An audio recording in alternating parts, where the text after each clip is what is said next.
Clinic ho na ye last stop a kopie mu a yade no ene edinfo bi te se etenesi wani so a wako office ene adru diabetes amo oboro mpane sa pressure no asthma ulcer ni nyina ne se awo ne menti no ye twa mpo a wani nye ewa aware ni mu ewo fie ho a edin no eye Faith Homeopathic Clinic yetena se Monday a Saturday 7 to 5:30 ene ye ball ho adwuma sa nti yanko ahenewa kokobin 18 junction ne so Mama Elizabeth ene workers no omanim te papa omudi mfidin detect na ye diabetes pressure ulcer ye behwew na hoode no atumi aba kopiem bogoso a station ho ena takrade Anaji police station 0246 728 675 bosome from Rabank se di enhye no ama Ghana fo nyina se da bi ye tumirika near the kakra wa kwesi o san said hear them network entenko ya ma obi na afi nyama akoyi nti current account salary ones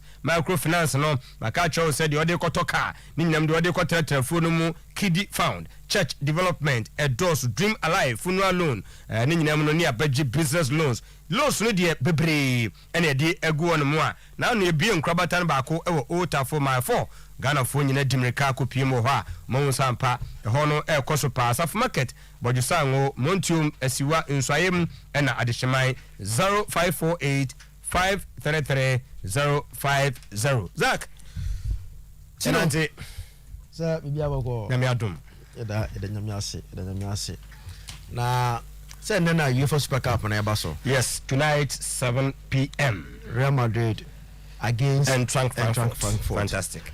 Unse two teams ni na no ebi a opeke team like Frankfurt when you eba start that is in the German Bundesliga abra otena fiema Bayern Munich they 6 goals at home Muntinem just last weekend they played at home but Real Madrid ko show mu but Real Madrid say so far omunyam boy no competitive game games mo boy na friendly game because weekend winner the La Liga air started and say oh compare at least Frankfurt omabo a cup game with the war about at least 4-0 or so in the cup game and San Omabo against Bayern Munich in the first game of the German Bundesliga omulusu and at least you can say Frankfurt enya 2 competitive games of Omabo as compared to Real Madrid onya bi emboy this season ade Real Madrid they are planning ahead of a moment before trial say that be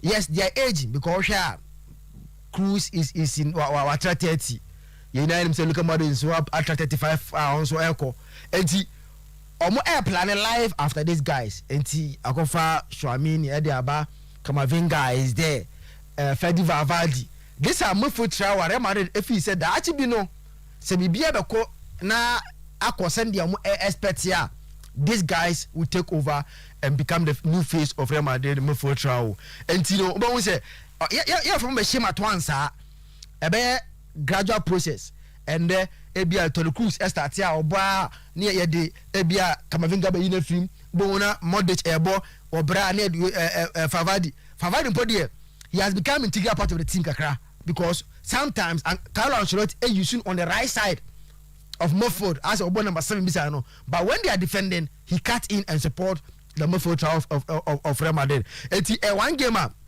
you know a very interesting based on how two teams in that baby omo free bar omo be wura this competition now Tino Real Madrid one team on say this competition answer Champions League omo na imagine do 14 times champions of that competition Oma just you bia but and translate it in their Super Cup because of the imagine no Tino they've won only 4 Super Cup so upon their dominance in the Champions League no only 4 Super Cup so the tell say as much as Real air dominant in that competition no but say about say yambo Super Cup there money and translate it over there. They've won 4 and lost 3 of their previous Super Cups contesting in. It's a one gamer. Frankfurt ever look like say yes we had a bad start against Bayern Munich, but we're a cup competition 2. You are advanced because you have about 2 competitive games are Real Madrid enyam bobi. So why not? You bet me any advantage. Now in terms of fitness level, near they are facing Bobu Kafel Real Madrid. Now these two teams, since 1960, are omunya competitive meeting. Yes, Real Frankfurt, friendly games, be preseason, be more. But since 1960, are omunya in the competitive meetings, you know. These two teams NCR ever seen there in a competitive meeting, and in that year in 1960, Real Madrid won that game by 7-3. Tino, in terms of squad depth, nobody you can't argue the quality that Real Madrid possesses today. Chelsea about the final Rudiger Elkwe. It looks like a still now, and so it's experimenting. And I said, all for no team is straight for us. Rudiger, name the modern boy Chelsea and BBR BFC say, oh, coach Real Madrid. Now Kokoko too, Mendy Ebeko bench. Now come up Alaba on the left side. But based on what they are doing in their preseason, based on what Real Madrid can't training at say, see now Obako for about Militao or Alaba in centre back. No boy Mendy or left back. And Rudiger and correct team straight for us. It's so fatty for the place in the Real Madrid centre back position. It's one game based on Real Madrid, the quality that they have, and Bibi Omono. I want to say a burden for Bobu Kafano, Frankfurt to stand by offense Real Madrid in tonight's game. Yes, Mario Götze is back. Offense Holland with PSV. Now he's back. I'll be joining Frankfurt team. No, or my some signings very interesting one about Joseph Lindstrom. So I be cut team no. Eti one team. Or my some signings unknown team, unknown players. Be or say as a team they can go and compete, but you know. Playing against Real Madrid on a day, I don't think Frankfurt or the quality to stand out Real Madrid team. I'm expecting some 2-0 or 3-1 win for Real Madrid in tonight's game. Far away Finland. Tino, who say I never lose. I'm say team back what in the last few days. Manchester United. Tino, I'm say so far after United losing to Brighton, you're linking about 10 players or more to Manchester United just because they lost to Brighton. But I say Manchester United linked to this player. United linked to this player. To say a player will be linked to Manchester United. Yeah, admittedly, the United team needs to improve, especially that midfield position. One of them. No wonder say Eric Ten Hag for almost 12 weeks in here, he has been so consistent about getting a band defender Frankie de Jong to come and join the Manchester United team. You understand, because he thinks that also improve his position. No? He needs an upgrade over the McTominay and Kona or Elbon, because science system not Elbon. You'll be about me. I'll grab ball. No, I dictated the pace of the game from a deep lying position. By side position, so McTominay and Fred are not good in doing that area. Now, Tino, for the past 2 days, I'm saying news about what Adan Rabiot to Manchester United.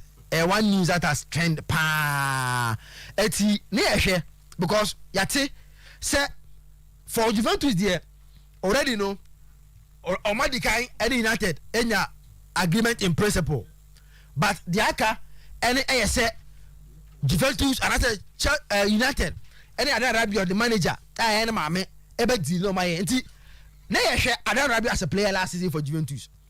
Then we compare the stacks. And it's how the position out because he's a defensive midfielder. Rabena I can ask him or a defensive midfielder.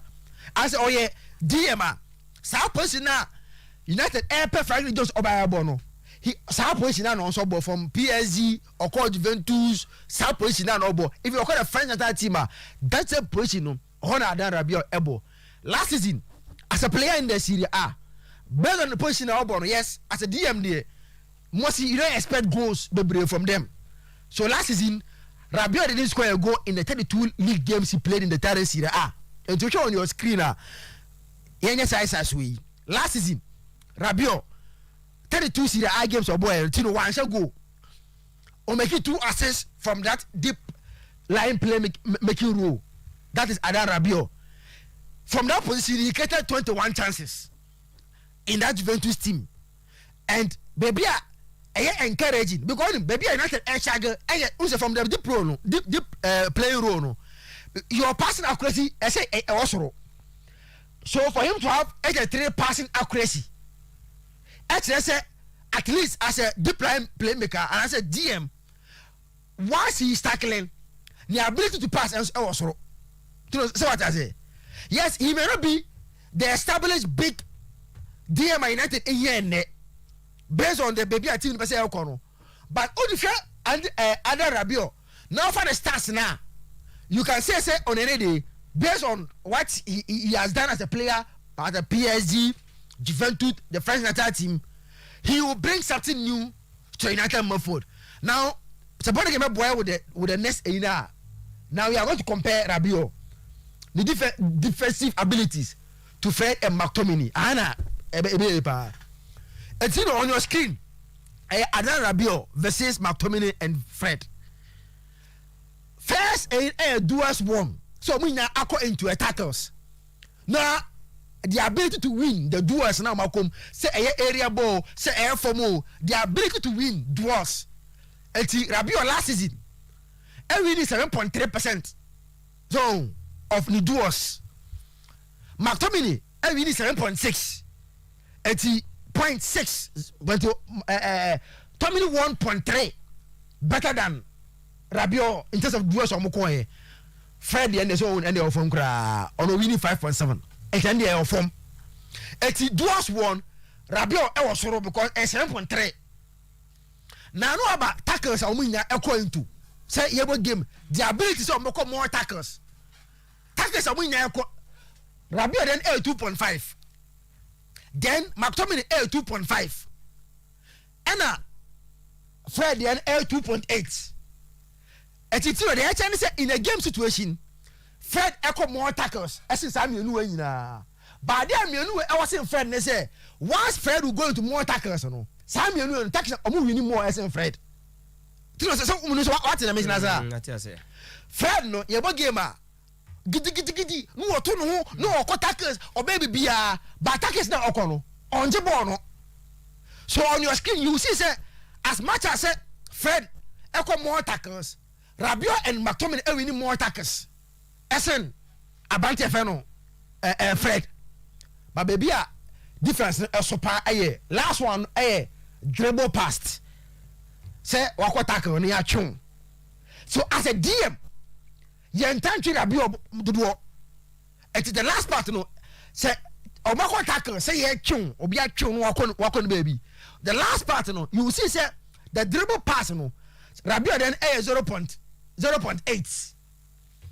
Rabiot 0.8. Then you see say Abante Feno McTominay 1.2 and a Fred 2.5. And it's a Fred echo more tackles. You train do pa. Fred you train pa 2.5. McTominay 1.2 and Rabiot 0.8. So as a DM, a DM team behind here showed young tanchon obaji boss no. Rabiot is good at doing that. And Titino, as much as I say, Ebia on into that category of top players than there because he used to be one of the finest. He did as PSG. The man if he were called Juventus. By recent years, maybe Juventus as a team so na mwa because in the last 2 seasons, Juve has struggled. Sir, I remember Kofi Riki were no systematic failure and I were United no.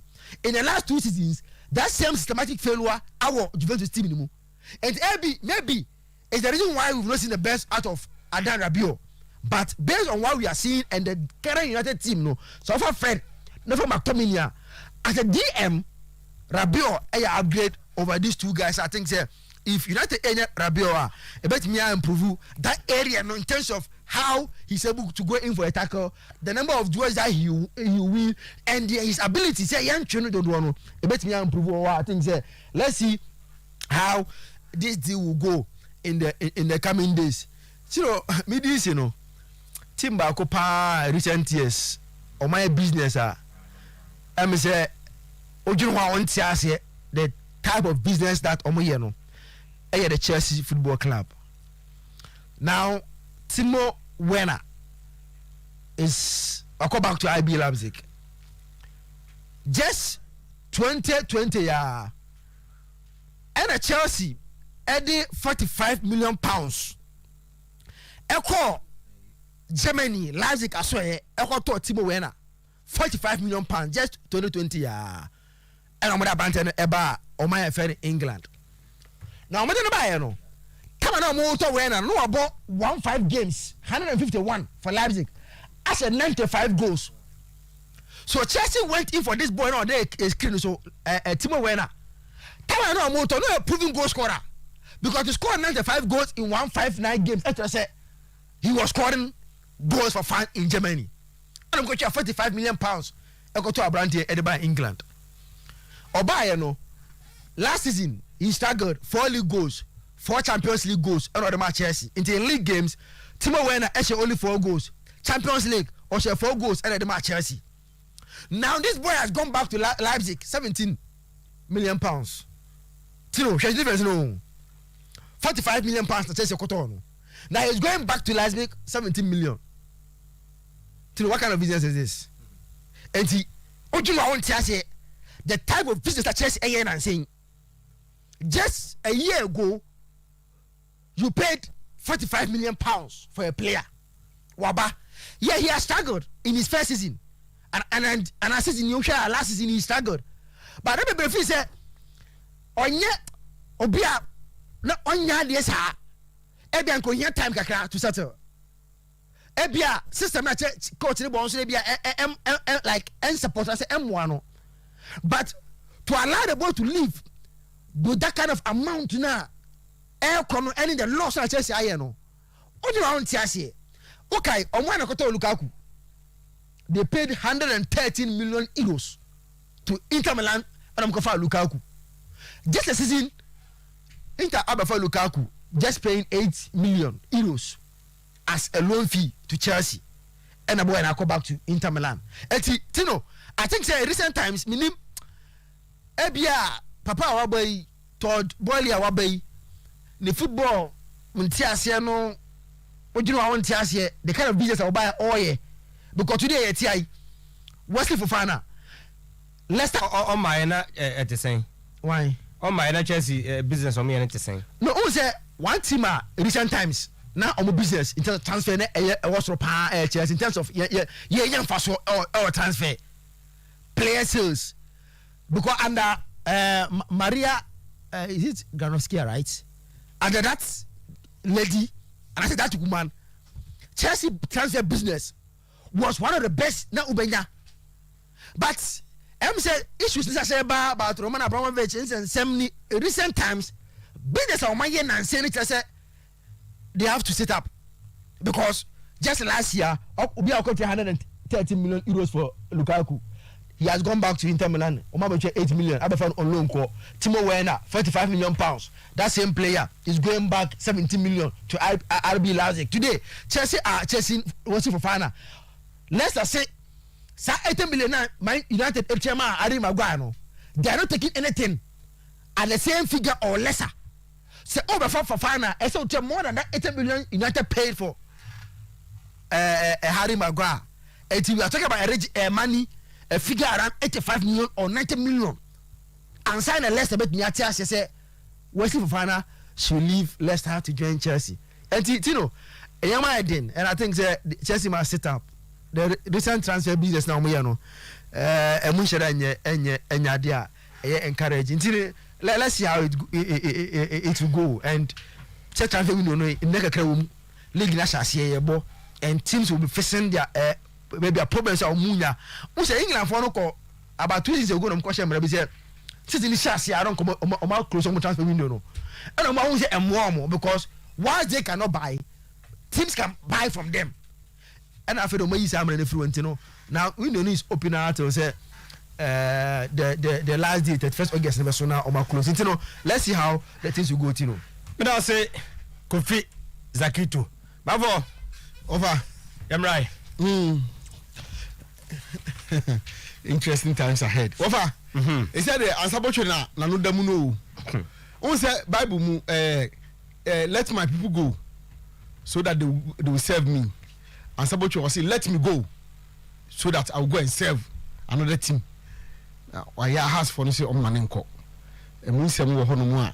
Yeah, baby can be papa. Oh, now Obi also that surplus requirement they didn't manenko. Say bia no caso manenko. So call you about but according to the kind just say letter na wo gie na odi akono na e delay say no and na some ho say no no say wakodu pointer wo bunkotodwe pacha nso obi emu ano saa na wakodu won say ufi ase a won mbeke kaka afi akodu be won say ade nche so pacha wansa nti eno no e wo ho no mu a ho say mo ho no na over CAF president super league no ema clubs no aya sikafu wo hwe nhihye na wode ba ne de a nhihye no emu odu papa na breakdown no nyina wa ha no mo breakdown no nyina wa ha straight away no say omugitum no omu so ombebo CAF super league na all 54 African countries no obi 100 million and dey ma woje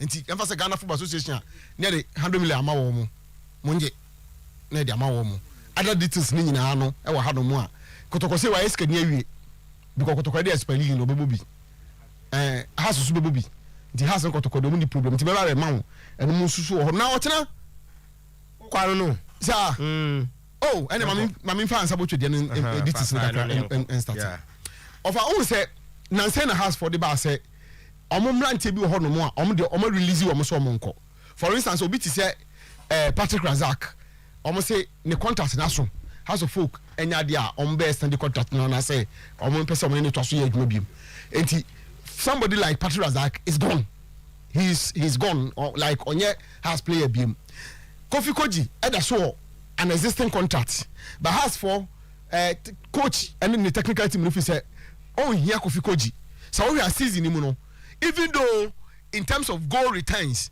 he was one of the best for House of Folk but board of say on team you no onye the type of player the ball no na obo no nye ball a no board no of person on any year adwuma because M1 so therefore Kofi Koji so enka ne squad ne plans ho enti Kofi Koji so so woko then it comes to Ansabotwe there no offer enye more of performance but almost say a attitude na say a sunni bang now offer yen fa baako I am of the view say for somebody like Patrick Razak he was not given enough opportunity to see say obetima boa na wontimi mwa and I say what do any how to use Patrick Razak said na obenya no so mfaso because all over clubs has tend to use wingers more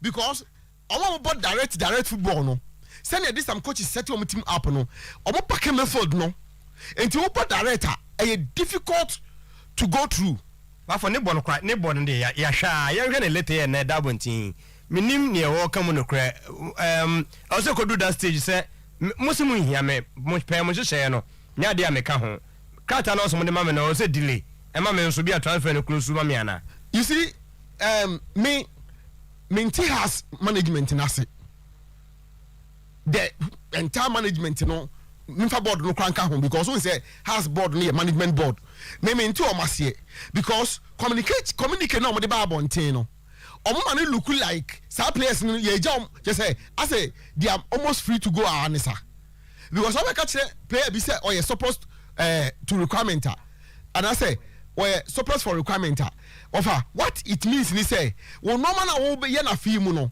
onka ho bi ti say the boy na akasa de kata mo kan no say omo start precision omo ye me nka ho bi me so football na ye madwuma me esame ye say wo se nipa no ho hia wo de a you meet and discuss exit possible exit a way to exit now and no na oni omo ka say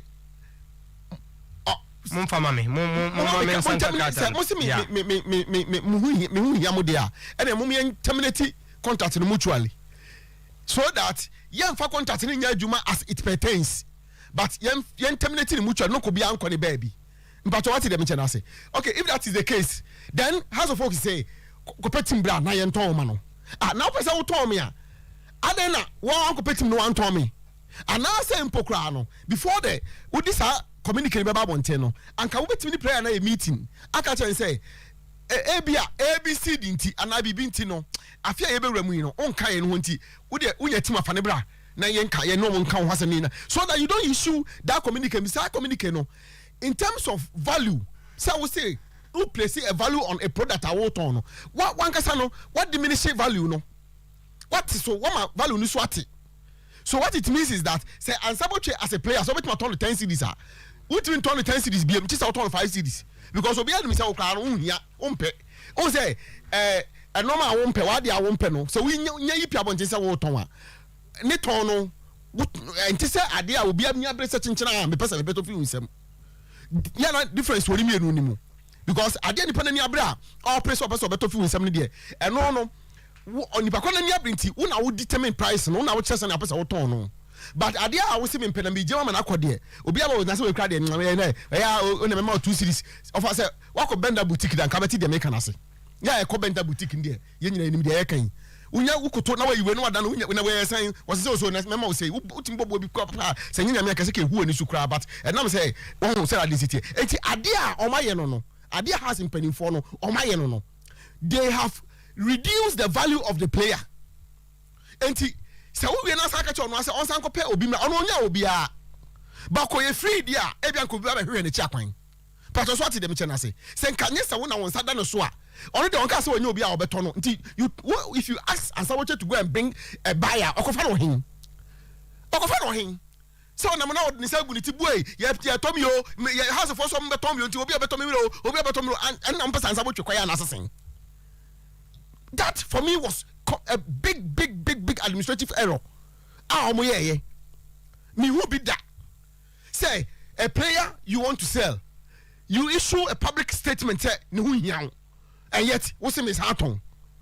Enti that one no there. Someone say omo ayem from so a enunti they should pay the price by letting the boy go. Even if Sankano mo adwumi so beton okra na sa statement no enough that it has caused them. So House of Folk must pay the price by letting the boy go. But you see, one has been professional. If you go by any statement now, that me call them no work with sakasa, me call them no work with sakasa. I say, almost training ding. Everybody almost say, of course, nifa baby offer. Met my catcher say, I know as a matter of fact say, nam penifo bisu so any penifo no kasa. Say be yanka agency sabeti maba. At least minimum crano. Minim say bese manche extra so best step in. But bese manche was dealing with the coach because uma player next na a coach na best select na bobo. If the coach na dem kana last time na say some say the performance ne dey excellent but nyema bi kakra bi na ama abeduru sabri. Nti un say what kind na dey no try anymore. Was ye dey say to me so. Also obianti min can say he is not a good player. But right now the normal and sadia no e wo Ghanaian teams ho. Omo dey sadia no ye players. You hang the dog so that you give the dog a bad name. Omo dey kotoko for person pamu jam fie say omo ka go ni so ansa omo dey pamu no. So that supporters omo nim say supporters and players asem. Tie go hu fi wie dey ya pamu wa na supporters no anka say ya pamu one player. That is the way they go about it. And they be no dey Ansaboche no. And omo ade and what to say me tie me nka say obuada na so omo ade because I don't know. Omo no mo ne nam. And he said, "Sana mo kan, sana ye nyina be fa no na ye so share dia nanti bi." But the boy says that in some mo katum so nyina ye nto. And about this hanwa, now it behoves on omo say omo ade no to come and give us something of an evidential value, something that is empirical. Ade e be ma ya kasa ampa, Ansaboche omo ade okoye wei, okoye ABCD na ampa chese omo ade. Anya sa ade sisi no, ono so challenge wo no, o se ntro no mo de to no so no. And say mejo omo de na dia na mejo no so de na di because me tie minim de ye no kre enti it was a big gaffer omo ye ya say omo hwe ho asem ka and I think media House of Folk on Ansaboche nko a de omo ye no at least enough that they accept say they got it wrong and let the boy go. So I want to be changing omo decision quickly and convince him man stay there, and it doesn't look to me like the coach wants him. For what I know, for what me no coach no here Ansaboche. And this coach ni here na o man tena kra no a nya na de be ball no. Nya na selection enti no emwa so they should let him go. Na omon gintum say omaboka. Cancel the contract. At least the boy want a mutual one. We enye den hu. Ko ka se chinchina mama me sika me years na kan nyina sika then it becomes a problem. Mo de ne ka na mo tia no ka ho no ko ne baby. Offer on the CAF Super League no offer figures na kwa eba abonteni de it makes it very interesting. Very, very interesting. In fact, exciting. There be say CAF president no or no penifoni kushia. Enti okotebu these things before them. No omo the nisu ade hu e de ma Super League no. Any say any opese oko. Now the financial incentives no. And I mean it excites me. One, send me di kan no. Member countries no, all the 54 member countries no. Omo member or CAF no will be $100 million straight away. Yeah, the amount. The moment you can say, okay, after the Ajatum say Super League, bono will be GFA will be richer by $100 million straight. You have $3 million sponsorship plan here, Yabodam. But 100 na yatro wa hamame. Into $1 million. Tien can handle them. Ebe receive 1 million. And your mama purchase the mother body. Yeah, per annum from CAF African Super League Fund. Okay. And you wa former my CAF African Super League Fund. And every year per annum, each member association ebenya $1 million as a $100 million worker. But they will use $100 million number season in our budget $100 million for a Super League number. Because I didn't know how much any day. Not the winner. So Uko $100 million. Africa. But you say me in a way no. At least a take for Honorio. Oh, I'm my charm. What am I saying? Oh no, he has come back to the $100 million. Can you say can I say be following the another work? Me say the $100 million is the overall budget for yes. Now the $100 million I can. I just said I'm not disputing anything that you are saying. But for instance, okay, there's a $100 million cash prize. There's also a $50 million to make the competition. Oh, that's what I'm my mention say me. I'm telling my idea. I'm following Twitter. I'm following Papa no. Patrice Mose. Yes. This person are all you know. Or say for the participating clubs. And no credit. Okay. Why I decided to follow this thing? Say yeah, member countries, you know, 1 million. Even the clubs now, or what the member country, yeah, man, 3.5. That is more big. That is more bigger than the member country. 3.5 million. I don't know. Kotokoli has only no normal 7 million. 3.5 billion. For the each club that will participate, I have specifically to sign players. They are giving to you to sign players. Pay transportation out to coin. Accommodation maybe about that 3.5 million. Now 100 million no almost say one. Total price money of the CAF African Super League will be 100 million. Total price money. But I'm gonna break it down and say with the winner receiving 11.5 million. From the 100 million no. And for example, it means that 100 million no group stages for BGB. Semi final BGB, quarter-final BGB. We now BGB no. Sky Obenya as a winner of the competition $11.5 million. But competition in now no come the bono $100 million. Makes sense. Aha, and that is the explanation form. Okay. $1 million. Yeah, not 100. Yes, sir. Yeah, for the confederation, federations in 1 million. GFA benya $1 million. Yeah. The winner benya 11.5. Then participating clubs are now almost 3.5. You get it. So Asante Kotoko a participating club. Asante Kotoko benya 3.5. Okay. Now, but for Ghana Football Association, so as a mother body of Asante Kotoko benya $1 million. Then the overall winner of the competition benya 11.5. But the entire budget, the total budget for tournament in $100 million. The 100 million no. Now me say about 54 countries in Hono. It's rather 1 million. Yeah. Okay. So at least Obiama me link no, and I think that is the executive cano is the right one. Play the link na me be musiciano. And 1 million I still think is good, even though Naka 100 in extraordinary. Because you say sponsor to program na you receive.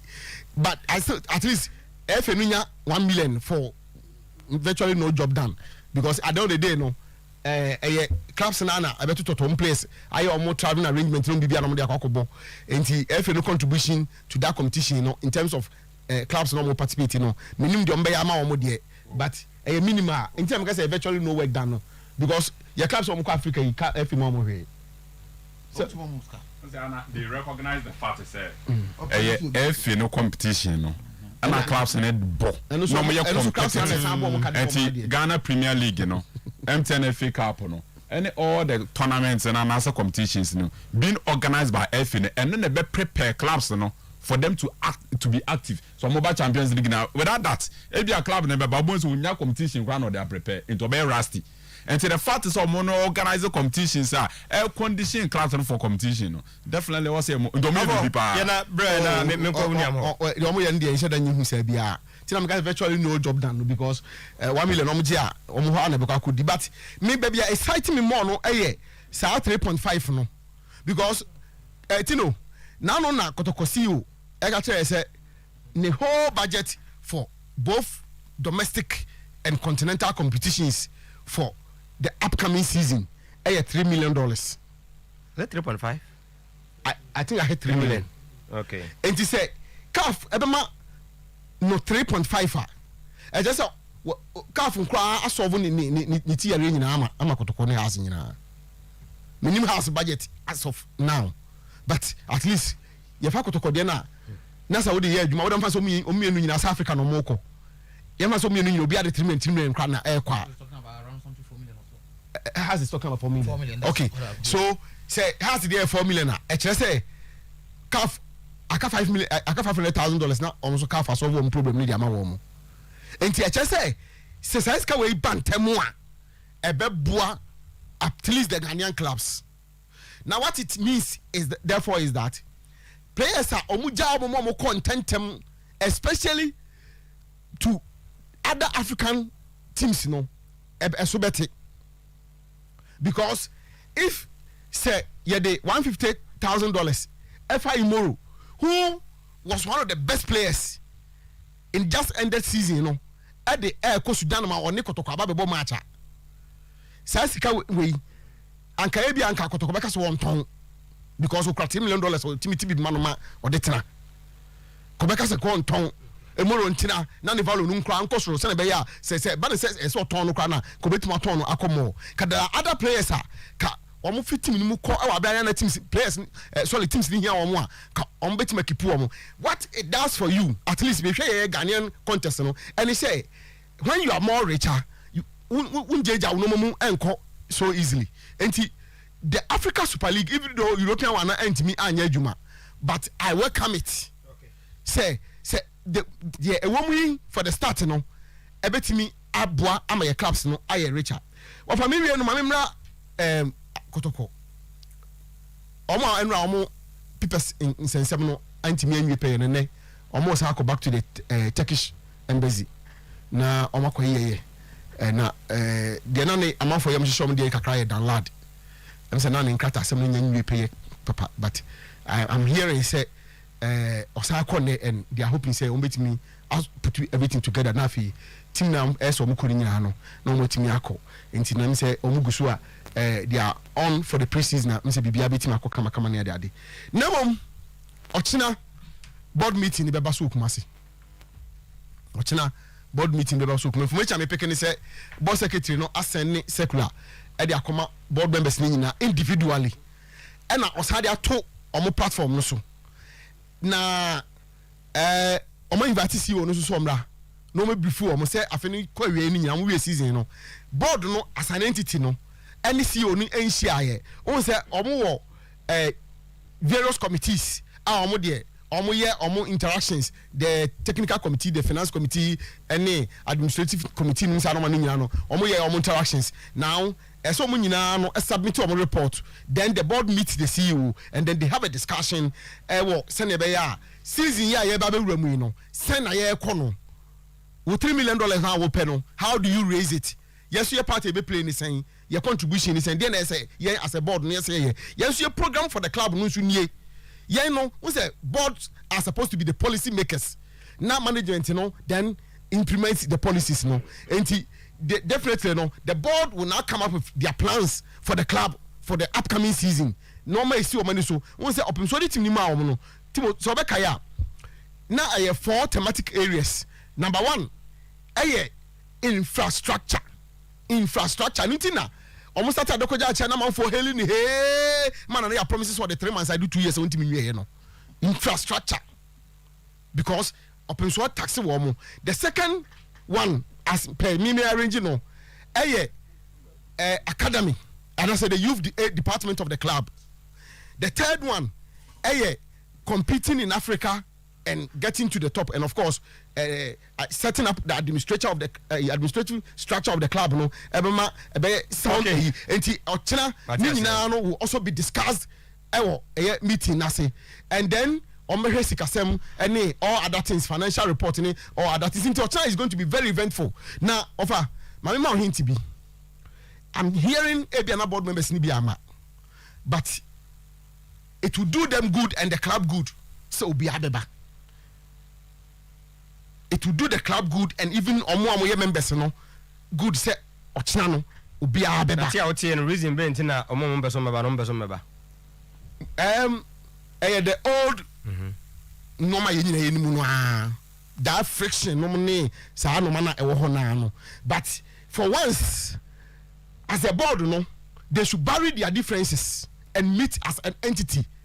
No mon fagini emma ekuro na open so de sha omo say obo hweso mano no ne kanko now individual differences ni sisi nchen boys on the ground so na china board meeting beba so to confirm Kumasi. Yes, in fact I'm hearing say bia na be sports hotel. Okay. Name mo no because now no omo call mention and say ye omo call mention no mention told omo mo call ye no say henceforth say board no frame meeting na say omo ama na ba kokora akọ especially the board chairman no kwa the decision is the board's decision.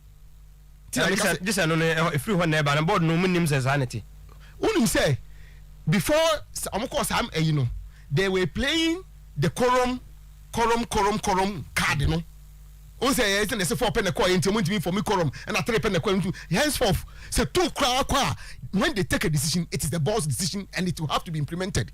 Captain and also yes boss medasipi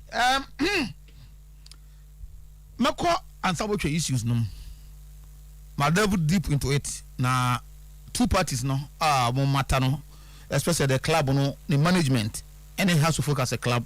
I've been able to speak to both na over enema air cost no I think say e best serve house of folk on own good say if omo at the emra ayo football ayo adwuma to the later be house of folk over any as it stands now and about your contract be 31st of December this year and answer what you in the contract e be who it means he said o calculate from this time e go count it first months akamu no and ni time aka on house of folk war player no en country house of folk say yen terminate contract na mum a house of folk and they aba say the player is surplus to requirement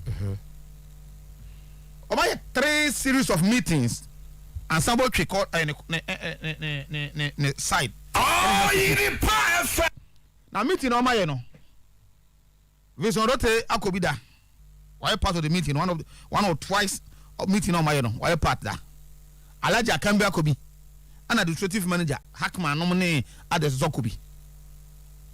The last meeting on my no Ekoso Jodai. Baby Akodroni. House of Folk a proposal club at the Mansabutri. Say Ansambutri and Makin Facer. Right? On a House of Folk was on the Deco.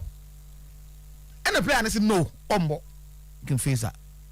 Over here the player is right because who club won't even force to play on Fanco club ompe. Especially the player on Case or Pasoko.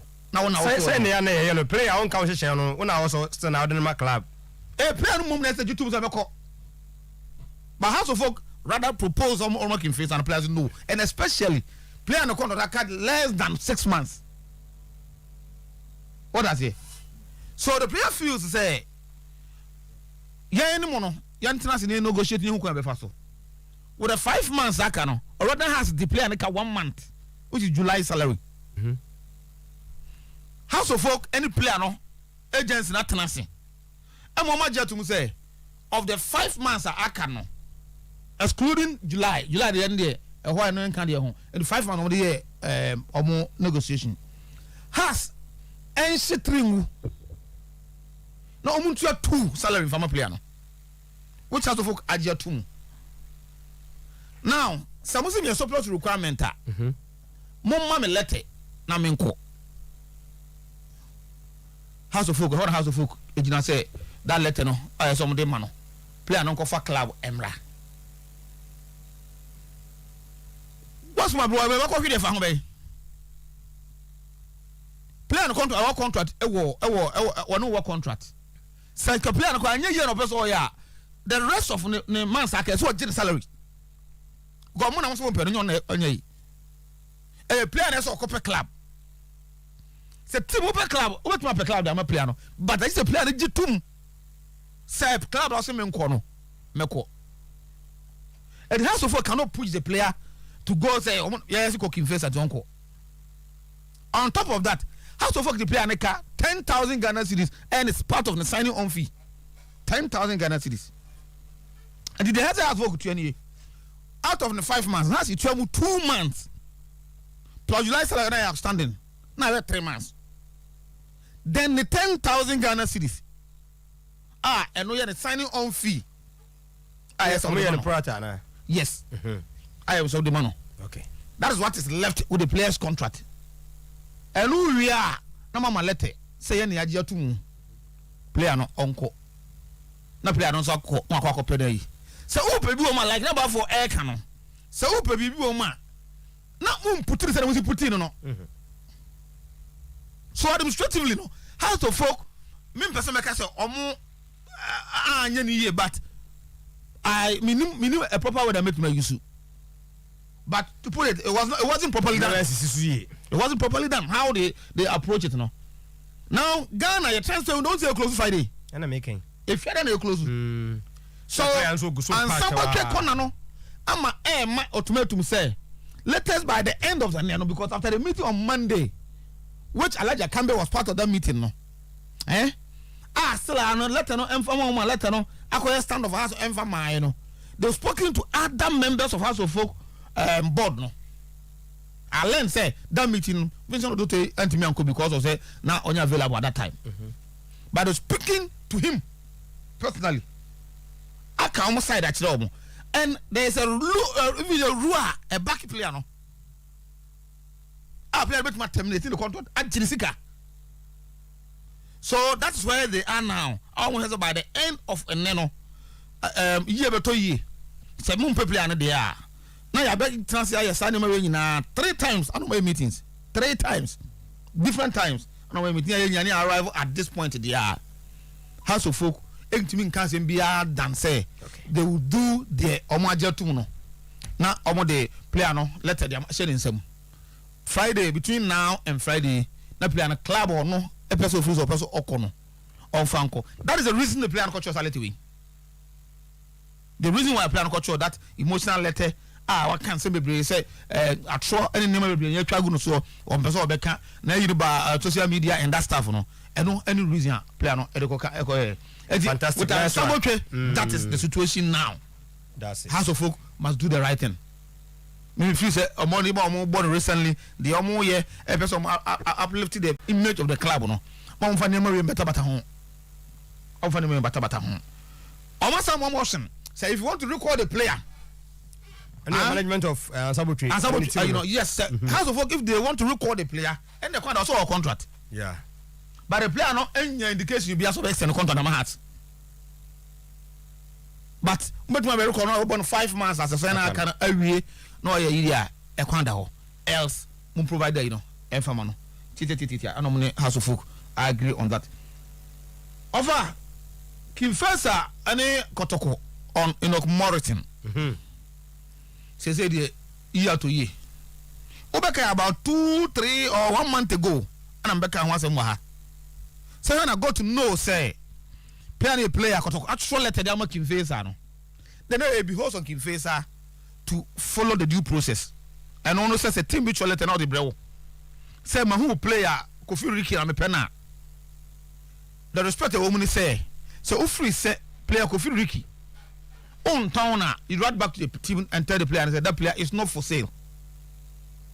If I just thought you say, and now say yes, you just to say you don't want your business, so mum for negotiation. Initially, not adding kakra. The reason why me personally me run any penny for working first. In fact, I spoke to the president of the club, Alhaji Abdul Karim Gruza. I spoke to the chief executive of the club, Anwar Sadat. I spoke to the executive chairman of the club, Mr. George Amwako. And I'm in mind verdict. Because as capacity as what? As a former Kimfesa management member, as a supporter of Kimfesa. What I say? To be a Jew, so. Me no some guys me fat telephone me freaking Kimfesa. E mo mutuo. Now say then the issue should be in from. The issue was that the chief executive officer told me say on the Anwar Sadat no. We are prepared so ombeton player no. Morrison. Yes, but then the club president akacho omuntu omo kaka ono ni player no e kasa. Opese player no stay. Okay. And I mean information from the player no so corner say player no e person move of out way sakotoko na say has so omo pe one ya. Now booking face put everything aside. Obe prefer so obeko. Because I say Abraham Boku anim. And the fact that Kivez and Kotoko na Premier League in say ye pay. What I say?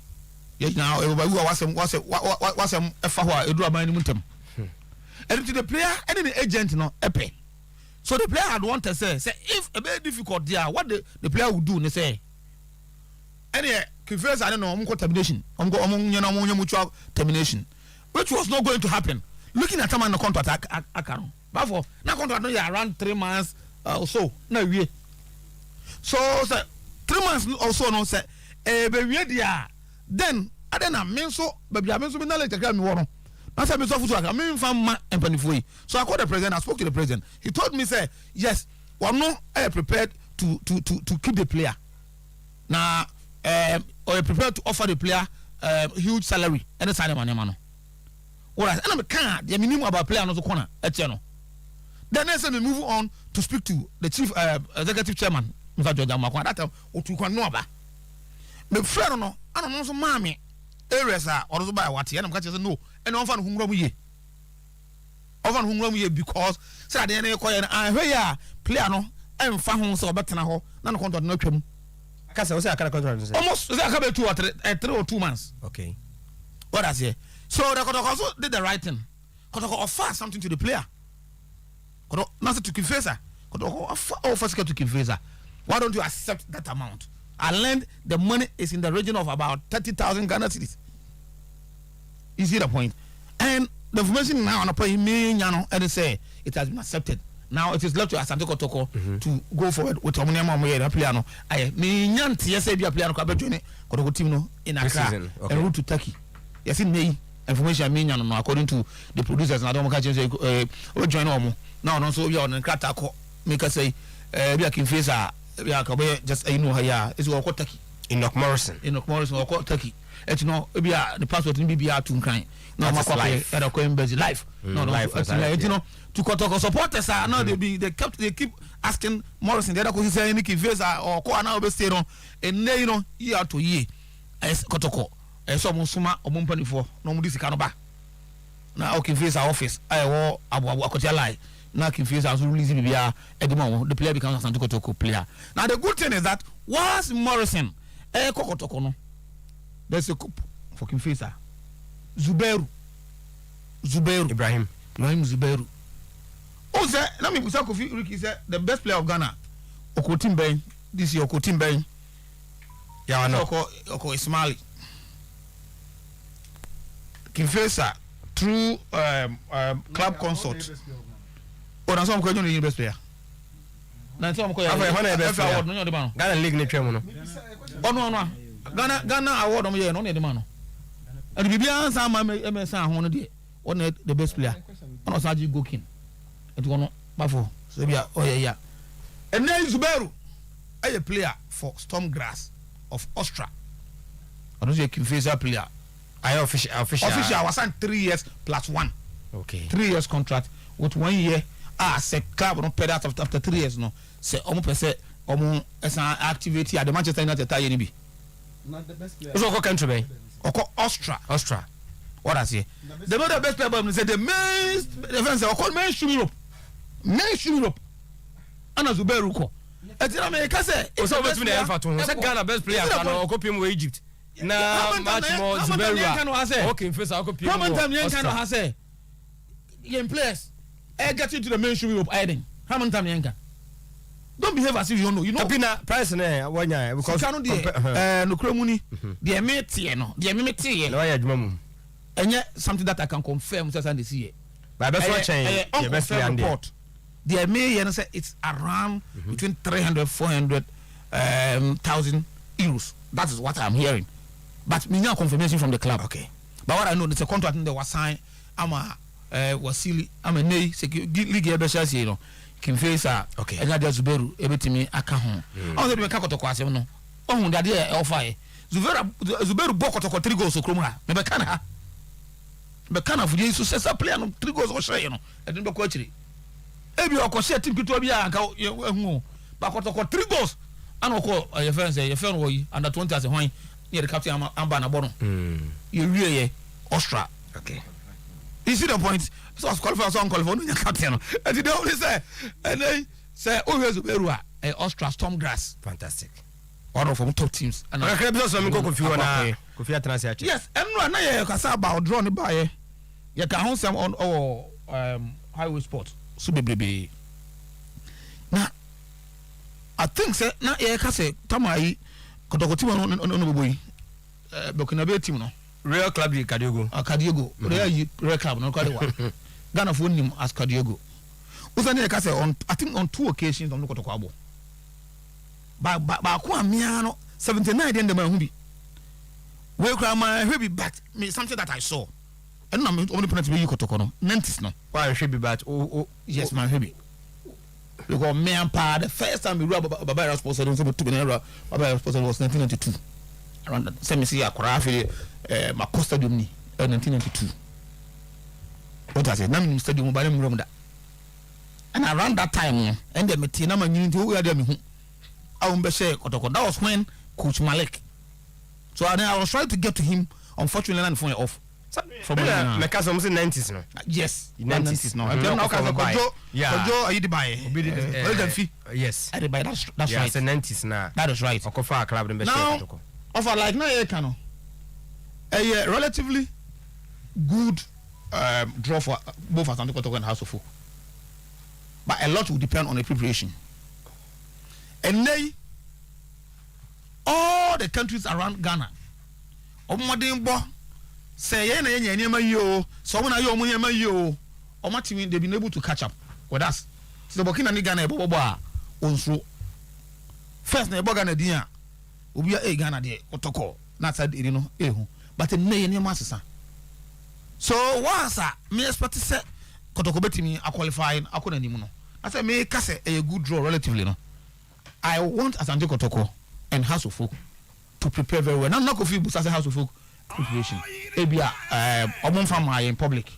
Ebia Kofi public. But House of Folk, they are seriously doing their preparations. Maybe they will not travel. Somebody can justify. Oma intensify more to another stage. Oma your medical say no more beach work and that stuff. So when you House of Folk ye pa and you say you took alcohol aroche ne sana man akọ prepare their bar. Ade ba kom ye in on pre-seasons bar no especially in the coastal areas no. That beach work no. Because they believe that if you train alongside the beach that you know a mau condition will place very well. And to omugu so other arrangement will be announced later. Coaching to them, the coach Samuel Bodu and the tanker team are aware of the Omoye. Now to Asante Kotoko, I said about 4 cano. I said, move away from that small issues. Your free meeting, young call, and decided I made the American say, Tino, so to my na your question and air for na own qua a baby and penfool was Sabi Manutu Seminaso and Quasia Foko Shemra Modiso. Otu for the team no I'm aboard. Edipa Dumino. And I'm way. Board no more chairman any Professor Kwamichi. board meka nkyerɛ yɛn sɛ ɔnyɛ ɔmo chairman the last time a papa na mu ko to na no mutuo ɛwɔ piso anim ɛwɔ manhyia sɛ ankɔpɛ sɛ ɔde to hɔ no yɛbusa board from sɛ dabi some ka no fi asɛm ɛti me no tia me no ka no fi asɛm because some coin no ko ka anka enum sɛ bia anka let be aba out so opening no I resign sɛ saa no ɛma yɛ I want to believe say board no intact coach asɛm so coach be coach be stay enye first time team pam coach ni ana say first time team coach be resign from the team ni so sane ma no say mutimi brushing aside no move on e bosome from now eno na don buy eno no bosome ko no say kotoko between 9 to 11 for so no say kotoko e bom game e wa Africa e dey better ka say kadia go yo a good draw but one anya careful the Burkina Faso will come here now because of someone prepare ENT. Now acquire the story and say you follow us Ghanaian clubs Eco Africa you could do as an also run yeah but if they prepare well don't put everything aside the board is meeting Ombeshia discussing near me here my team no because Obi said na amponsa de me the be am say he's moving to a direction and na is na football echo so he will need the support of the board and the supporters to keep going. So distractions bar, it affects the team greatly. So distractions bar, it affects Kotoko team no. So enough of those distractions are and no man can get the trivial issues be a bit more sorted out. Once any puppy me call me say even the last meeting and number here I was in for 3 all the board members were notified.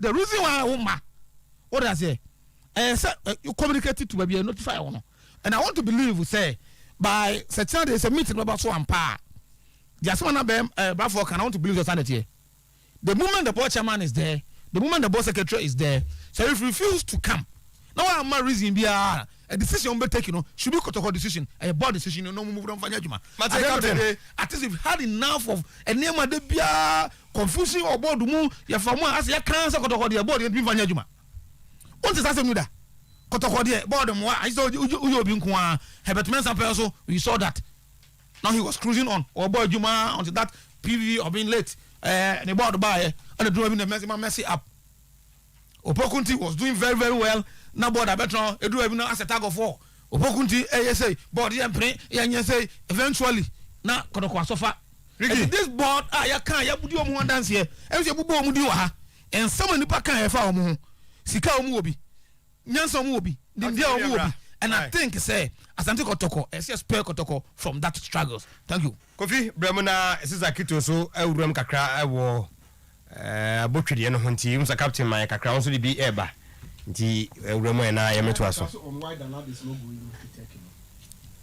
I confirm it's no going but okay Matthias here. Well, Tino, yeah, analyze it and sabotaging some. See, sometimes na issues be or na seba or discuss any difficult say obey what is called the humane aspect in a frame. Sibia nipa ye handle nipa ni party bia ni sibia nipa kasa was all managing nipa me pa chwa here. How we treat nipa? Na sometimes it's difficult say obey sad no a frame. A class of folk and a release official statement publicly telling Iriasia Fanenina say Ansabotwe a surplus to requirement. Our little understanding of such statement and say House of Folk enough materials or Modiye Juma. Here player and see Ansabotwe no yano. Then ye peno we have it. Ansabotwe no sebin prediasa. Yano. In the first place, this was a statement and House of Folk any boy no ebet me ekipu between them. They could have kept it private. Say Ansabotwe now we player no. Ya chere dia kwa kuma Ansabotwe. You could have even called him and verbally told him say Ansabotwe the coach ne ye ni nyina no. Ye hunu say wo ye surplus to requirement unya bi mbo.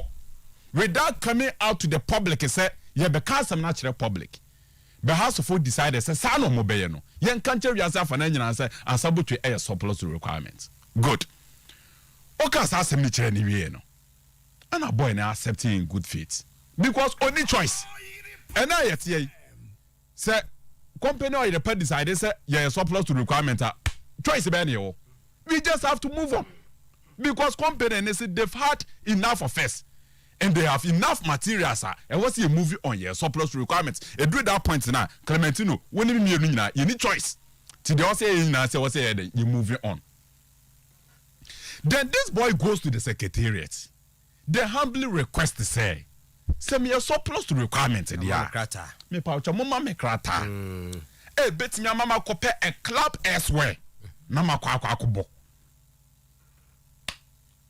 and also so I see farmer because 5 months contract running et would him say me 5 months contract running na I didn't I won't change my 5 months and then so I didn't I won't change so when him say me contract running na change my contract and then running and so one change et and then about your etna House of Folk it means that team need one can wo when him say if he decides say okay say club when so move release me na say or House of Folk onu a ultimate free House of Folk onu so ball no onya bi mo because club when so omu hia no ma me krata na me kope club mo so amosi da bi sometimes so we analyze issues this year we dey understand how human beings should be treated na so no ma we say mu nyina na esi no sometimes you ask yourself this question say eti House of Folk direction no question in the first place that statement was needless so no be adwumanas when you enough of that statement in House of Folk today no in my entire sporting life me who be obabi ada in my entire sporting life me dia grow we sports mu no me who be obabi ada say club bi ni play bi edili e draw point on person man play anko o man jan kwan fefe ama na anko o mo so e surplus requirements o ko give release nso so o mo so mo fama no aka 5 months na sansabotwe ye oba wa asabotwe ye oba anase oye wunua ana oba afie no beka to say club company na your friend House of Folk ne say me a surplus requirement me kwa give release that time so mo so mo fama me so asabotwe so oben pa na oye wility fa why are you treating the boy this way Elijah can be Vincent Odo to say adetra mo ya akra na sa it is not fine enye mu janu no nko are prayer na bo mi no nko din. These are the people running the affairs of House of Folk. And you know this. This is an open secret. The kind of treatment I'm going to administratively and also you will be say. So administratively. House of Folk treatment was saying. And there's a BB question as a Koya. I applaud the board chairman. And I applaud Vincent Odote so one alleged Akambi. Sankoya blame them. Mebajata say. The Trinity, they are running across Folk. The Trinity, the board chairman, Elijah can be Vincent Odote. Ekoya applaud them. Ankoya fa soboro kugomso. Eti Frederick and Saboche asemene dahono. You have first and foremost devalued the player. Mama the value now perform. That's the first thing. 2, more disrespecting. No. Let's not forget, this was a player. The last game a House of Folk boy. A major trophy in this country. He started and completed 90 minutes. He started and completed 90 minutes. The eventually Osisa player no ni hu hiao. It is fine saying hu hiao. What disrespecting is why a surplus requirements or by releasing so some farmer no. What kind of treatment is this? Vincent Odotezoa. Elijah can be. You don't do this. Someone himself or a running contract of 5 months. No one someone now but must have 5 months and so don't come out publicly with that statement.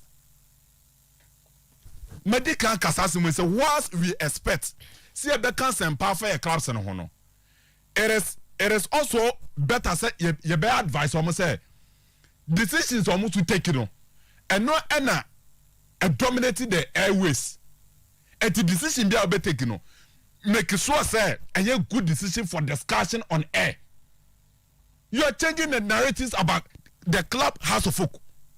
This is not what we should be discussing. The boy is in pain. He feels so pained. And if you want to understand his position, say for Clementino, we did Clementino no for good them. Never a din and sabotage. No one sabotage. You understand the position of Ansabotri. Some person tell Akranasi, you did Kofi Rikinu, you told from never a din and Sabotri, Esha Satadiano. So, Osha and Sabocha Tadian and that's what by one Sabocha. You understand the position of Ansabotri. Etikamituno yesterday. And Penifono and what is necessary for the boy. Now, Omu crosses our chapter no.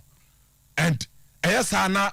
It seems you nearly that ever across the folk. We been war 10 normal, Sibia was here 10 normal. Now, some mimi could fear champion Rikina or your power for frames or your surplus requirements. Me and I'm down, Massier.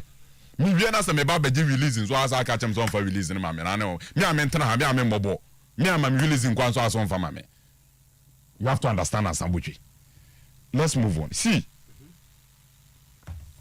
Kasim Razak. Olympics for ne house folk ya adibi.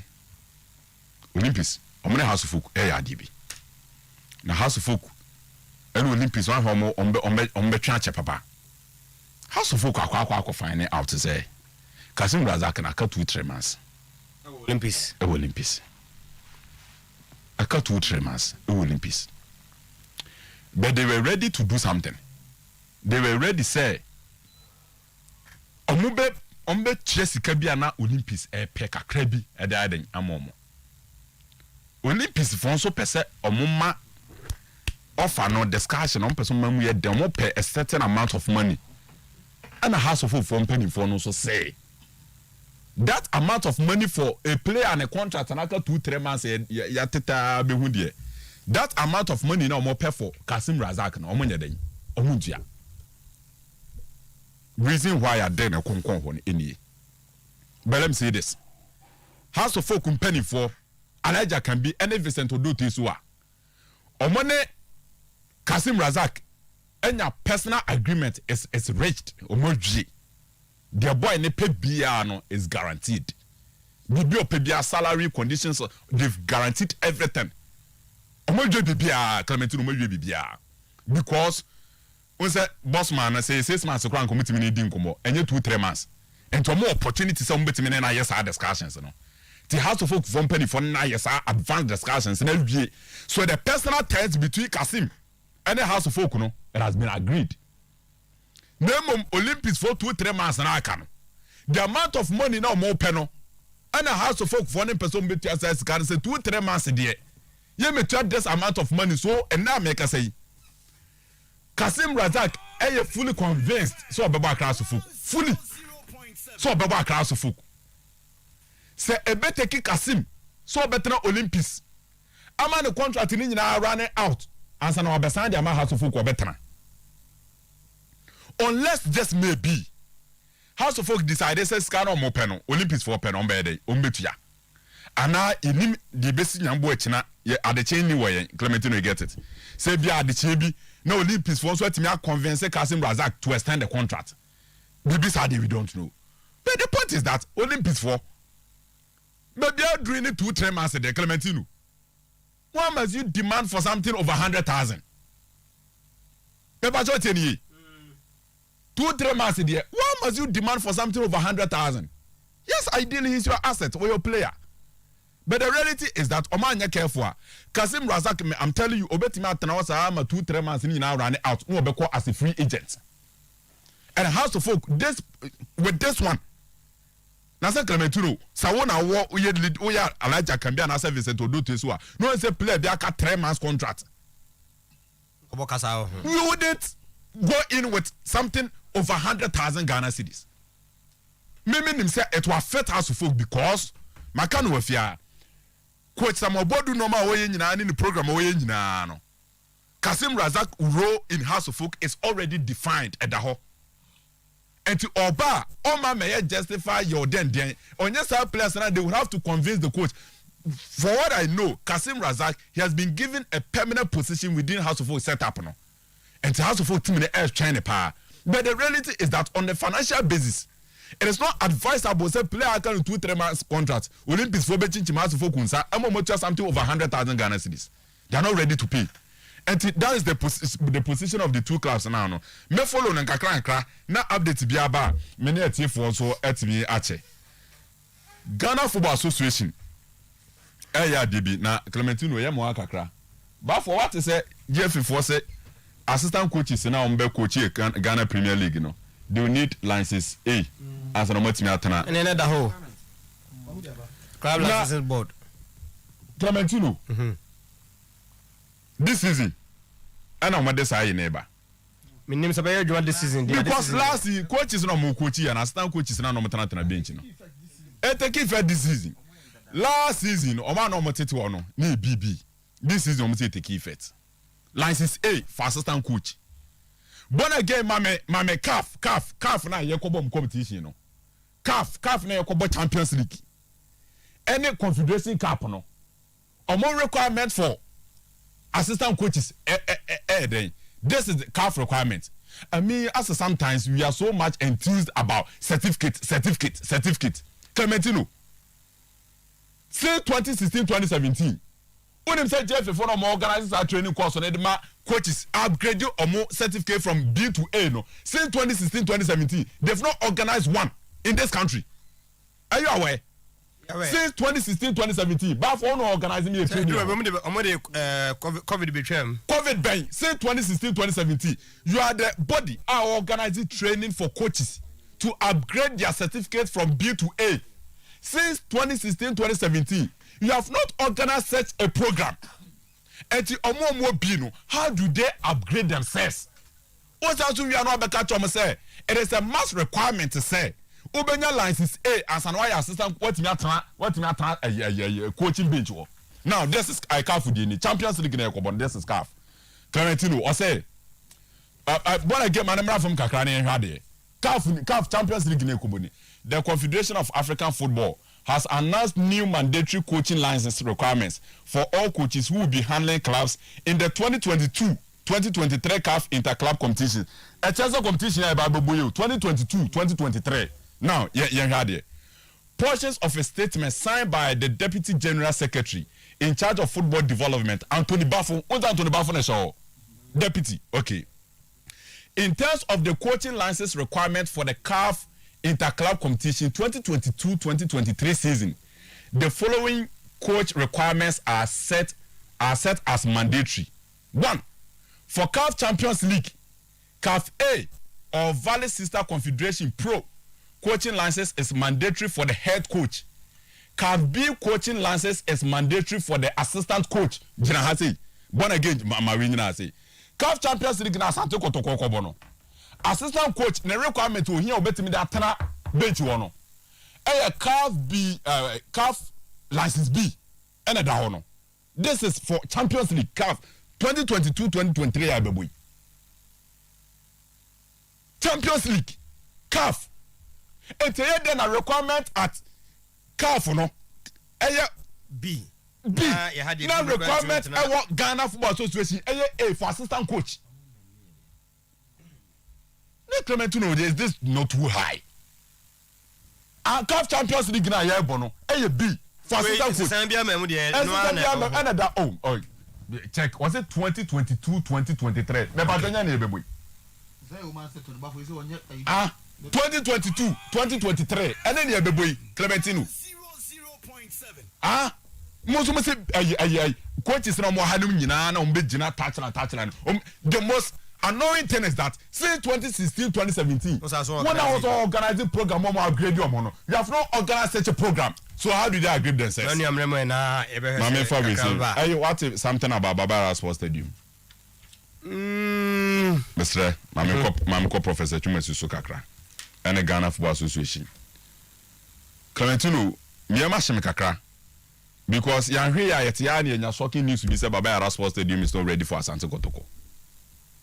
Just here at Yasa, you get a shocking news. Say, as it stands now already, as of say, starting competition now, Kotoko, any house they cannot use Accra in Kumasi. As say, emphasis Keneya Kasei and Ankaye Bar. Both Kotoko has because if you know a register stadia for the competition, no, or man fanny me no and count obviously not a meeting requirement, you know. But what I'm picking as far as Kumasi, not Accra, Kumasi is concerned, and they say enough and that the next time inspection team ni beba no Kumasi will meet the requirement ebema kotoko bitima babebo the next time and I hear say NTB on beba but the next time on beba biano according to baba ya raho no mfo no say enough say omba be meet Kumasi that will meet the requirement. Okay, so Clementino. As for Accra, yes. For now I don't know. It has the Accra that is some keep the two venue now. Yeah, they be a Confederation Cup in the Champions League, you know.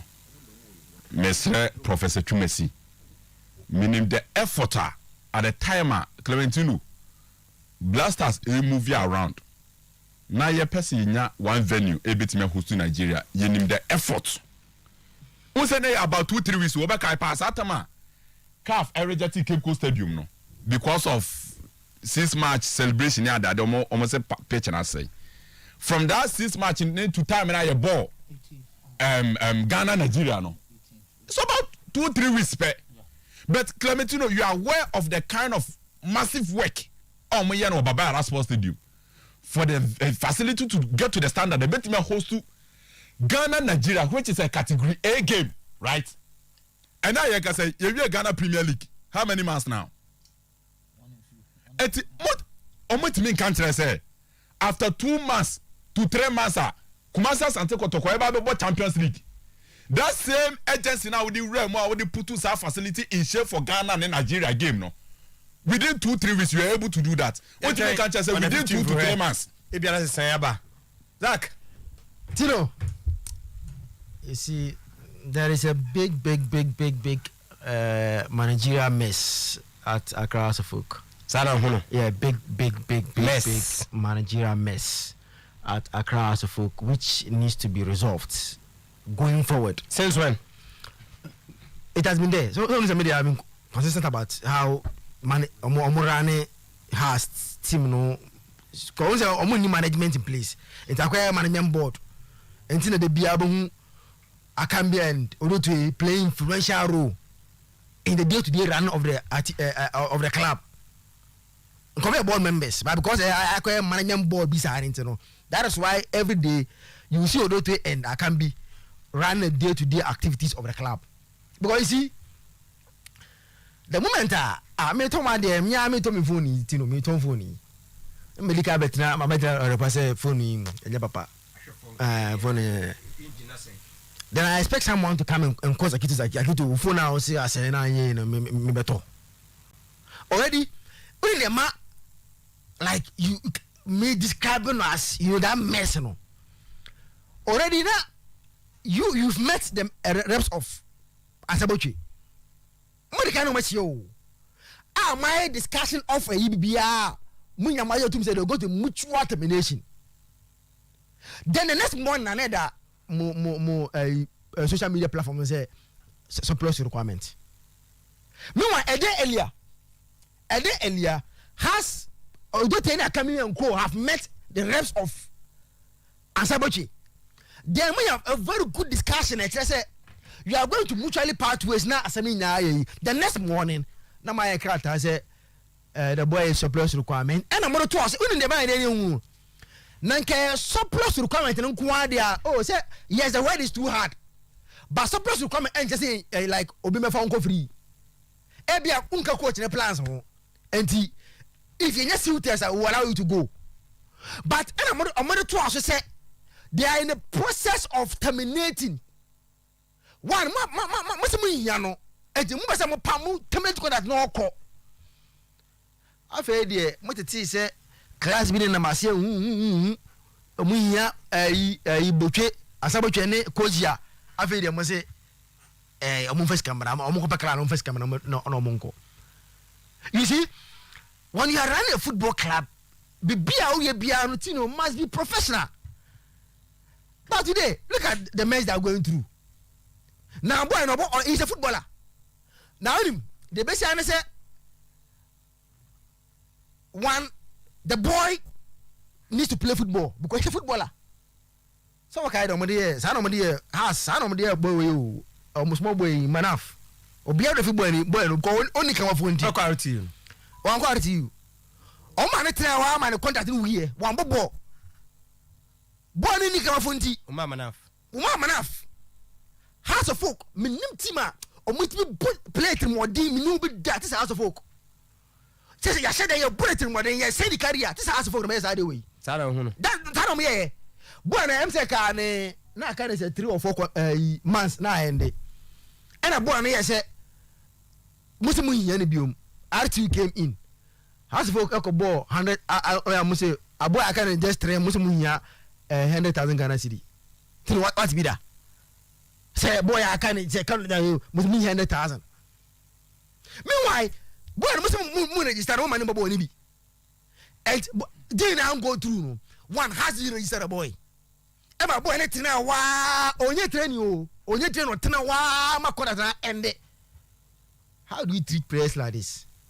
Then we treat him more than more say yeah, then you go in looking for another players to come in. How will they come? Abraham say this is the treatment you are giving to your players already or more. No, it's not fine. It's not fine.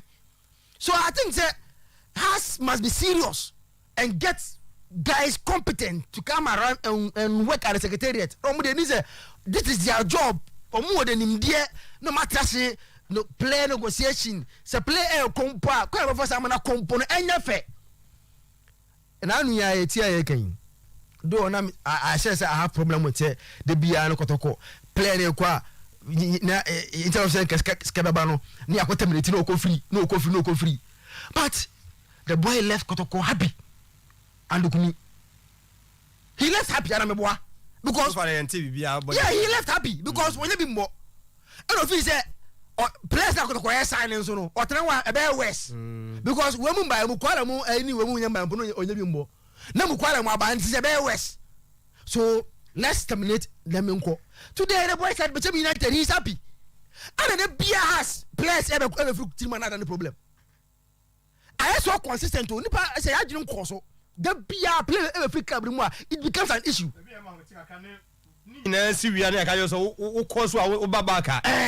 Yeah, meanwhile they forgot about the treatment of the man no, it's too bad. And I think that say penny you see yeah the final go for both of the meanwhile so we go for one trust of say they should do all this thing and report to him.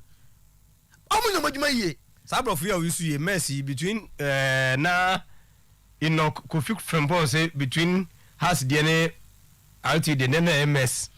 Oh, I don't or that is ask my ba. Oh so me comment is a play bia ba say was say RT started pre-season players say domuka ye ntua omunko coach said in 5 months ono so ye ntua e enti am say no me no obusa say we no dey na ye mess that is message bi o Mr. Frederick Moore official page bi I think said the name is Mr. Frederick Moore Facebook page. I want to confirm from him right now, say or not, because we're making a huge statement about how some folks say, or no, in his opinion, he believes that with immediate effect, the club has to appoint a new chief executive officer. Okay. This is it. Me person me confirm me what I say or no. You how you cry babu asemi nim de Ismail. My man. has folk dey cost enye ehu pa. Enra, Kofi Koji eburu has nua nyina o. Kofi Koji ekoburu has nua. Or the voter lake one and then you should be bossing ya. Etienne say if house of folk because me tie voice na say house e ma na tenafie na ne say dia na abo no no so kaka de bo ankura e bia nkofo mo around him na mo say command di omo dia and de omo so nkoyi mfa mo mo obo mu nua basa. No, it's not fair. You don't treat players like this, especially when you are even owing the boy. Answer about you, send one field in the car. And then you can say higher man, one high down man, and the man with him. Now let me break the issue, Tino. Answer about you, any problem in your you want you sign this player, you promise they say send the same player so high down man. And then one higher man, baby I know what that no. And any time I saw you too. Then that week has to focus no more match. Now has to book match. Yes. Has to book no more match.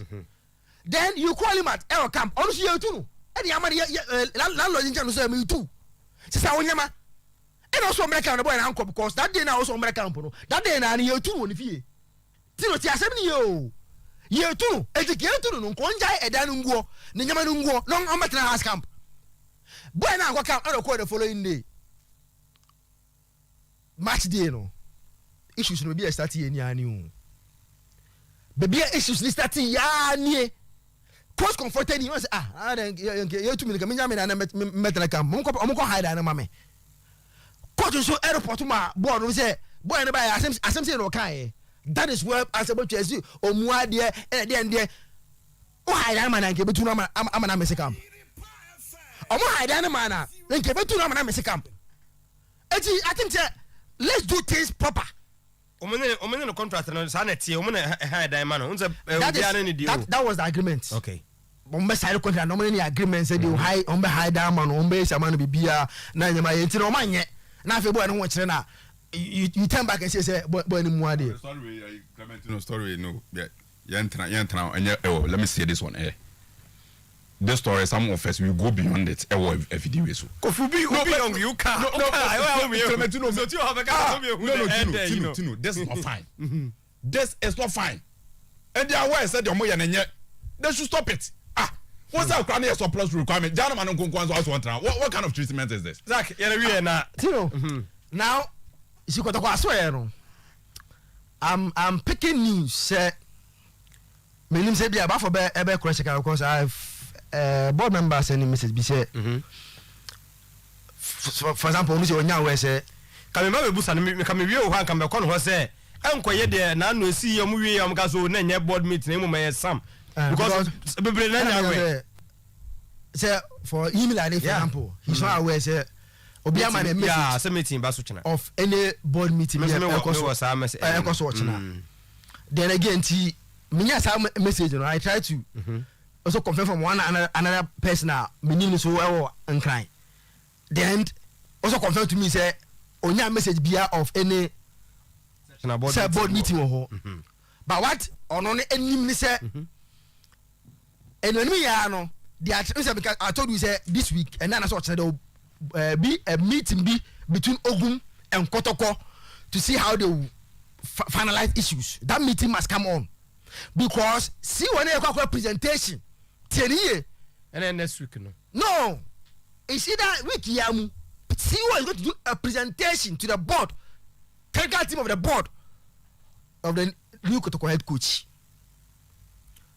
now Kotoko see where for new now no he's going to meet the technical committee of the board no brief for mo me the Tino neighbor na Tino the qualities in here why say me fish oba obet ma boy no a brief for mo or brief for mo we are then they report to the board in as a whole kasiani na no then they take a final decision on the next Kotoko head coach me so follow any so now me there based on message na me from the board side no XS they are much focused now on one solving Ogum's issue to have the now to appoint the new one who's there ya can say nko say the whole ya can what say na ya can confront us and say until the Ogum issue is solved they can never appoint a coach.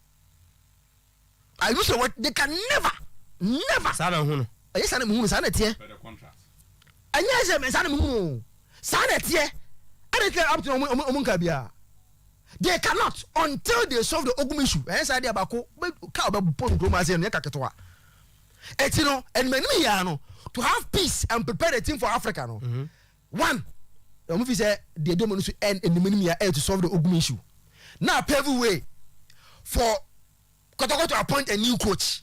Eti I'm told say within a next Friday I say the CEO every the technical team of the technical committee on the board as to coach on the dim command na akwa echiri now if say mo e bia coach o say salary some the office say coach na abaye na Kotoko so etiare e dia akwa enim oya wi a then the board will take a decision so mbeje tum so omunjin tum et one you know I want to believe say But for ebia, you bet you no say so ebia mo say omo akoye another there be a normal meeting you say because so when you two ebia board members no munya confirm say omunya nya message of a board meeting na ya hwe ne about for back last 2 weeks any bia o na akoye say correction na osi menya no wo fine. Where is the correction? We say uni say be a make correction. Dabi, I don't say. No, you say it. You said it. Me. You said it. You said it. You said it. You said it. You said it. Please. You said it. Say, you said it. I won't say it. Me yenya me tiasa me nko ba bia. The number say me where the correction is so that ebia there's the need for a correction. I told you I have me kasa no. I said it here. Me say the last time they went to mention that was just last week. Mention told them omo mo call ye no and mo say omo ni mo no. Say henceforth sa korom ade bi no binim de be share ho ano mo de e blackmail board no. It is no more there. Kotoko board way it does not know anything called quorum. And it's a board chairman no frame meeting through the board secretary. Na say other members need decide say omo ma. Don't you think Mensha knows that there's a division in the board? Mensha knows that there's a division in the board. That your board members be ho. Eh? O my meetings be miensa. Omo simu da. About 2-3 of them, you know them. Omo twamu won fiche okra da. Empower mo. But they omo so a. Omo de. Wamo a group omo ho because yet here obi e wo ha bia unless we are pretending. Everybody knows that the board is sharply divided. Groups, some of them deal directly with the CEO. Some of them also na mon baby. No man dey biamba for division be enemy. Oh, why? Me say yeah it high. Yeah it high. I'm not talking about one. Me say yeah it high. Let anybody here say onye aware say the board is sharply divided. Zach, I'm we na Zach we are normal dey. Now for example, you see offer the Kotoko team now. We are board chairman. Board chairman calls meeting. No one send message to the other members. And I am boys and the Tino. Yeah. The secretary send the now. Some board members have received that is even yes. Or behind receiving she said I am inviting for board meeting. That is 1. 2. I always say since the very day now, board chairman or questions and computer co judgment now issues about no. The board chairman has never been part of any board meeting. Therefore, there has not been board meeting because no any other person can call for a board meeting without the board chairman. Nobody can do that. So therefore, there has not been board meeting. You are criticizing House of Folk in terms of practice. You cannot change it. No, board chairman. Board secretary. Meeting. Please. Calling for meeting. No, I'm not talking about charity. They are called by uncle. Yeah, for I just my way. Be he being aware of the meeting and he calling for a meeting. Me can I say? Me statement. I say you know who must be team as American. Me say, I'm say. He has never been part. Say meeting no uncle be that. Okay, why? Like board chairman. So he calls for meeting, but he doesn't. Yes. For me, Eti, there be a vast in the chair. You know, friend, with this aware say your football meeting. Say on this day. Who calls for the meeting? Oh, one friend. I from everyone. Some secretary message in the call. I am what? Whose instruction? But the boss aware, board chairman. He need not to be aware. He's the one who should call for the meeting. I call the meeting my own call. And I make sure say since I don't see but for the okay in Siena. Is it deliberate? I friend you say I said make it. And about for now minim ba me I've not said how on earth would that be this? But me say and I'm saying this on authority. Say from the very day Oko make it request our mention say composition ko judge ma issues in here you know. The board chairman has never taken part of any board meeting. Your friend board meeting now with another consent. Who is that person that calls for the meeting? But for wow several occasions. Kulun Ghana Limited. Sisi ameno ka say there. Ghana for Kulu, yes. Kulu as an American Sano. Hunchun capsules. Aye, Kunchun capsule. Ghana for the process in Yaman and Haibia. And it is a C idea. I'll see a June solo flow in Suvitano, a French and a fay, Yetimi Ejina so a bird may pa. As soon as we are free Munano, a how I bet me how Dutch intino, Copehunchun capsules, who we are, Mr. Keono, ye dear see a cherry amount of Bema, who demands a Munya Gemuntam, what's the winning da, when we're back on Edin Shamu, and a Western, there be problems, a womb, a dino, a Mr. Keo, Tienye, Araba Bazan tablets, Nedia, a man in I also be called, Sansa Wunya be I am fear chip, menstrual pens, no, a two ebetra, Wunida. When the Beman Sudishia, Araba Bazan tablets, and a bit to me Abwao, Costa Pharmacy, Colonac, Danny Heba, have named for the men's a 0244 275 429. Central University, Kumasi campus, said, yeah, oh, Mama school, no, and Yama Bafom Papa, Ebia Yoti Paya, Sanyaman Koya, Maminka was said, what's the resource now? Wunya Yano, Obetwabo Modem, Etimi, Eddie, a rum, Ninano, and it said, yeah, a idea, or my answer say, yeah, Obama now to me, as to me, causes some more, yeah, my degree and diploma programs, any about them organize at the war. Yes, I will BSc Nelson near one Nelson top up and also Honomo business programs in the baby. Amenka said law, engineering programs, educating program, a dozen Shani a kama requirement no and America was a minimum no a C6 was the ano uya na undergrad programs no and also D7 F9 for no yenyu mum fremu ni nyina no hyehyɛ ɛyɛ kama ɛyɛ Central University Kumasi campus and prempren de ye nyina ye kɔ Calvary Charismatic Center CCC hwa ye by Aija police station no betuma friend www.centraledughana na ha betuma email no ho and 0247 842555 post in dro imbu Dr. Sharp and a deba Ghana hanyina no obi anya gya tum so system no enu a mehia amo power and a meje akase pa ba ko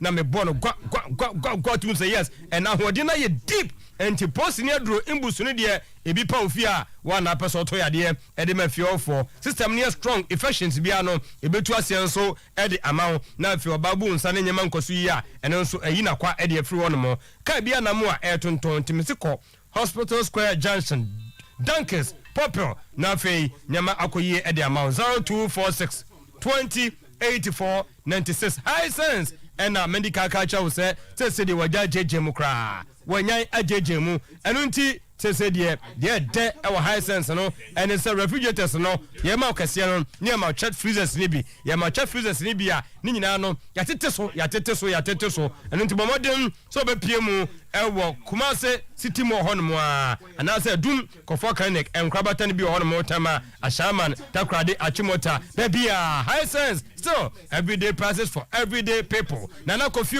Nana Kofi, Yadian Wapadi, chronic, Nafe, Waboni Kikra, Nada form say na fe enunti etwefo no yemfo monko hepatitis B sanso ena me no ekasa de nyama bekoyi a na eyetesu ene so prostrate no wo kidney no ni nyina no eye nana kofi na betu ede afro ye konton so roman asorda no ho 0549 732 651 ne kwakwa mu no eye quick credit investment micro credit limited say CFA Ghana card no bobra o maso eye ana je number no kwajebusia hye adwuma na se fawura mfimfini fatuaka 0596 920-833 natural India oboni dia a true man capsules bema dimensam said in yamebo wonwa tibibia ye natural sunsanso boni bia ni aduro na chi ebra obegina so ache obenya ahoden e wosisie ne mu na mfe obema no so emfa nkotena asori fi 0204 616 161 bafo wosi dara daire ofa unse elia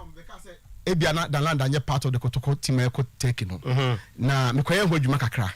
The information is that once Blasters ekobo for nation to ne bi wo Austria enti Blasters for no edine ekọ enti no nte ama enu nti no oma abisa ase Kotoko se ka omunya ne ma wo mu na ntimi fa ne nkọ emse sisi anu ombenya ombebra so omenya goalkeepers from Europe do makobi ombaso Galaxy so babo kasima na me fa ko kakra ni nyina Galaxy na ko ni nyina aka Austria no Galaxy for na ama ontimi enko no